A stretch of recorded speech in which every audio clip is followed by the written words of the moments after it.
everyone, it's Linda from Linda Z's in Arlington Heights, Illinois, and my camera person, Debbie. Yes, hello.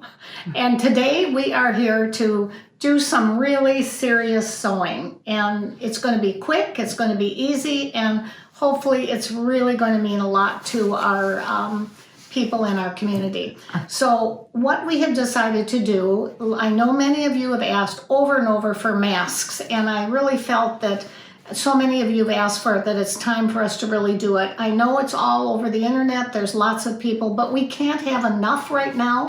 And we have done a lot of research, and we've picked out a pattern for you that's very simple, very easy. You don't even have to draw a pattern out, you can just do it with your ruler.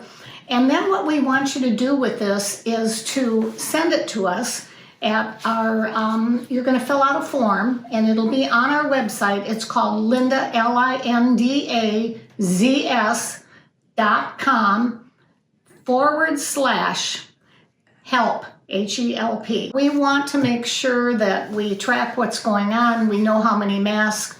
We have some really wonderful stories to share with you that I think... For hospitals and first responders. So we will send it out to them. If you can get it to us by shipping it to us, we will send it out. We will deliver it to them. Many of you know that Mary, our manager, our store manager's daughter, is a nurse in 3 different hospitals. She has a 2-month-old baby, but she is on the front lines running around to these hospitals and helping these people. So our sewing community has been wonderful. Yeah, it really has. Fabulous, you guys. Wonderful. Thank you so much, everyone. Now I want to start by showing you quickly what kind of materials and supplies you need to do this mask. I have them all laid out on this mat. It's very simple. Debbie, if you can get that. Sure. I can show you there's 3 pieces of fabric, a front, a back, and a flannel liner. There is a scissor.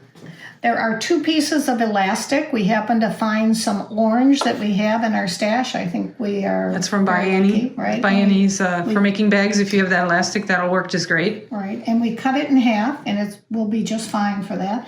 There is a rotary cutter, a mat. This is a tube turner. I mean, it's a little turner for poking out the corners. And a stylist.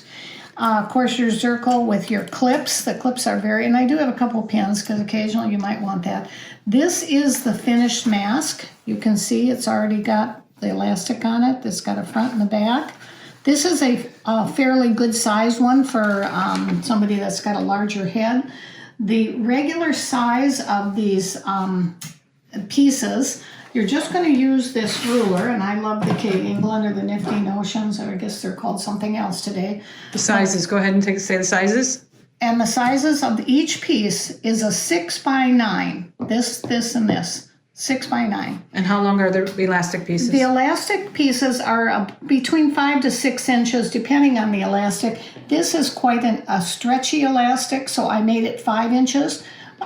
This one here I made longer because it was for a bigger person, so I think this one is about 7 inches.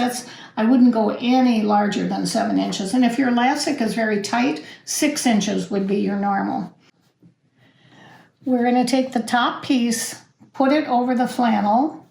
Then we're going to take the elastic, and when you clip this elastic to the side, bring it down about a 1/2 inch. You see from the edge. You're going to do that, and then you're going to bring this one over to this side. Keep them nice and even. It's going to give a little bit of a wrinkle, but it'll be easy to get it in there. You see that? Now we're going to take this back piece, and we're going to turn it over so the 2 right sides are together. And now we're going to re-pin or re-clip where the elastic is. And the same on the other side.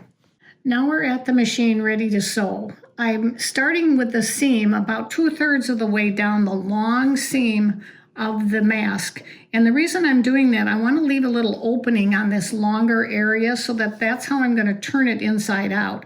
And I'll start sewing, and you can see I'm going to go up to the edge. The elastic is not caught in here yet. I'm going to take this little clip out.